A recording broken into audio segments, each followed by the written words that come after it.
Welcome, ladies and gentlemen. This is Chris with Work to Game, and it is time to talk about getting started in Heaven on High. Now, the first thing I want to do is I do want to thank our Patreons. You guys absolutely are a huge piece of what makes this channel possible, and I just wanted to say thanks to you guys. Definitely thank a Patreon in the comments below, or maybe consider becoming one. Now, let's dive in. Now, the first thing you're going to want to do is you're going to make sure you want to have the requirements that they went over last week, and if you don't know what those are, you have to have a battle class that you're ready to use that's 61 or higher. This is great experience from 60 to 70. So if you have a class that's between that range that's not at cap, it would be awesome if you could, find a way to use that there. And then you want to have the level 63 main storyline quest done. So if you're new to the game or if you are just coming back to Stormblood, that might be an issue, but for most of the active players, they may not even notice this requirement. And then you do have to have Palace of the Dead cleared to level 50. So if Palace of the Dead wasn't your thing when it first came out, then, you might have to go back and just kind of push through that to get into this. Palace of the Dead wasn't something I spent just crazy amounts of time on before, but I do like Heaven on High better, just to get that out in front of everything we're about to go over here. Now, the first thing you're going to want to do is go to Ruby Sea, and on the left side of the map, the west side of the map, which is actually called the East Coast, there's going to be a quest there. You'll see the guy with the plus sign, and then follow that. There's a couple of cutscenes, so I won't show too much because I don't want that to be spoilerific. And then they're going to take you up to that northern aetheryte, and you're going to go ahead and queue in. You'll see a ton of people standing there, because keep in mind, even if you're in Party Finder, in each of the worlds that your players are on, you do all have to be inside Ruby Sea. So it works just like Palace of the Dead did. So it should at least breathe a lot of life into Ruby Sea for now. Now, once you've queued in, it's going to feel a lot like Palace of the Dead for the first several levels. Keep in mind that basically 1 to 30 is the core of Heaven on High. It is meant to represent the first 100 floors of Palace of the Dead. It is meant to be soloable. It is meant to be cleared in 4s. It is meant to be reasonable. It is also meant to slowly lay out the story of why we're here, what's going on. So there's some cutscenes in here. The bosses are kind of thematic. You'll notice that the music will change like after every 3rd level, and then you'll get unique music for the boss. So that means for every 10 levels you actually hear 4 different music tracks. The scenery can change a little bit. As you get into the higher levels, especially 31 and above, there can be just total transitions in the cosmetics. So they've done a lot there, and you're going to see a lot of interesting monsters. Some you'll recognize, some you might not. Now, some of the biggest things you'll notice is that there are stairs up and down within a floor, and there are floors without walls. They showed us a little bit of that in the live letter, but doing it live is actually pretty crazy. The other big thing is that you have these Magicite, and those are going to allow you to summon them. The first 3 that we came across were Ifrit, Titan, and Garuda, and we found them pretty regularly, and they're great for clearing the floors without walls. They wipe everything out. Keep in mind that things are going to respawn. And then you have a bunch of Pomanders. The Pomanders are pretty self-explanatory. I encourage you to explore each and every one. There's nothing too complex here. Many of them are absolute repeats of before, so you're just going to be carrying on. Now, you do see that on my left, I have my arm and my armor, and so your weapon and your armor are going to cap at 99. I played for about 6 hours on day 1, and I got mine up into kind of that like 40s range, so I think that, within 12 to 15 hours of play, not really speed running, not doing anything too crazy, changing out party members, not really doing any crazy level of play, I think you're going to be at that cap on there, and so you'll be able to start kind of trading those in for grips and moving towards those weapons. The weapons look awesome, so if for nothing else, I hope these are great glamour that we can get our hands on very, very soon. Now, as you clear the levels, there are going to be chances to find these little... I would say they look like almost like little nails. They're these little vertical things, and that's where the accursed hordes are, and you just stand on those, and they're going to give you the loot that you're going to turn in, your loot box. And it's going to be these silver sacks of loot, and then you're going to have these golden sacks that you find in 31 and above, and that's going to be trade in for items. And the items can range from everything from confetti all the way up to really cool minions. I got a minion today that came out of, I think, Diadem originally, so there is some pretty fantastic loot in there. And then the other thing to keep in mind is that you really want to keep in mind that things respawn, and that a KO counts as when the entire party goes down. Individual people dying, disconnecting, no big deal.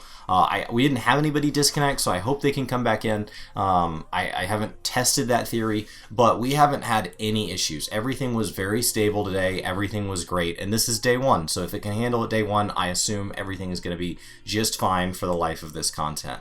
Now, jumping into the bosses. Floor 10, I don't even remember the boss, really. We cleared it so fast, so I don't even think I saved footage from it. It's probably somewhere in our 6-hour stream. But honestly, the big thing about the bosses is I would keep in mind on the second one that he can drop these like birds out there, and those kind of act as bombs. So stay relatively in the middle, and then of course be prepared to, you know, get out of anything that he wants you to and turn. So the mechanics are largely borrowed from the different mobs we've seen throughout the game. Don't stand in bad, and so on. Now, one of the big things is that when you get into rooms without walls, that there can sometimes be multiple exits. If just one person will run into those before everybody else, they can actually explode or be lore traps. So don't run into them as a group. If there's multiple, as soon as you run into one that doesn't trigger anything, that is your real exit. And you guys should keep note, there's no reason to touch any of the others. And when you're done with that floor, you can all stack up there. Now, continuing on with the bosses, floor 30 was actually pretty interesting. We got our big troll man, who's clearly had Sharpie drawn all over him because I guess he fell asleep and his roommates didn't know. And what he's going to do is he's going to have some AoEs. I found it was easiest for the tank to tank him on the edge of the square. You know, so not dead in the middle, but not all the way to one edge, because sometimes he's going to cut the map in half. Other times he's going to have kind of a get away from me, and we just left him in the one spot and it worked great. Now, when he starts to cast his big long cast bar, there are these lightning clouds all over the map. Those are actually going to drop huge AoEs everywhere they are, and his like big bomb type radiating out ability is actually going to knock you in the air. So if you'll stand underneath one of those clouds, when you get launched up, you'll go through the cloud, which will actually dissipate it and create a safe area for you to stand when the lightning goes off. Wasn't very hard.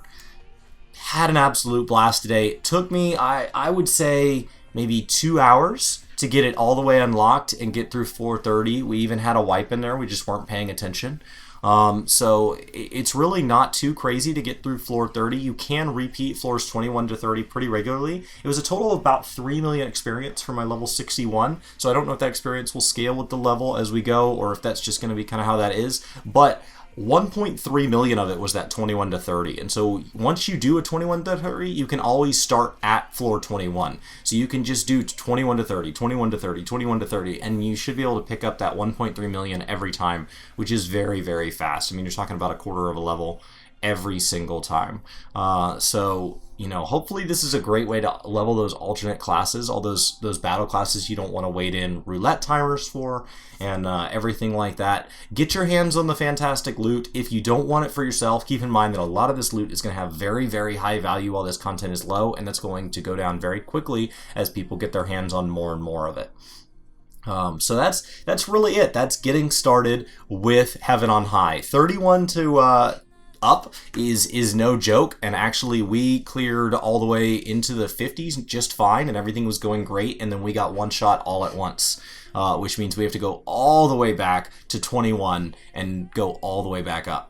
So, you know, it's going to take some time. I think I'm going to need to get my weapon and my armor up a little higher, but I'll make a separate video talking about kind of 31 and above and what I learned about that, because I think you need to start thinking about party comp and things like that. But for this, just get in there, enjoy it. It's a nice break from everything else. I do think it's an improvement on Palace of the Dead in many, many ways, like Eureka was an improvement on Diadem, so I don't think they're necessarily done exploring the deep dungeon content, but this is a fantastic start. This has been Chris with Work to Game. Thank you guys so much for hanging out. Let me know in the comments below what you think, any advice you'd have to everybody. Try to keep it pretty spoiler-free, at least for week 1 here, and I will see you guys next time. Hey Chris, your shirt's pretty looking. You know, honestly, it doesn't have Work to Game anywhere on it, but I like to support the channel. Yeah. So, well, you know, you can do that and also have a good looking shirt. I don't really want that shirt. You think maybe it could be a different shirt? Well, cool. I think I'm going to click on one of the links somewhere around here, and I'm going to go see what we got. Hello. It's really, really, really good. You guys have a great day. Take care. You probably have a pretty shirt on.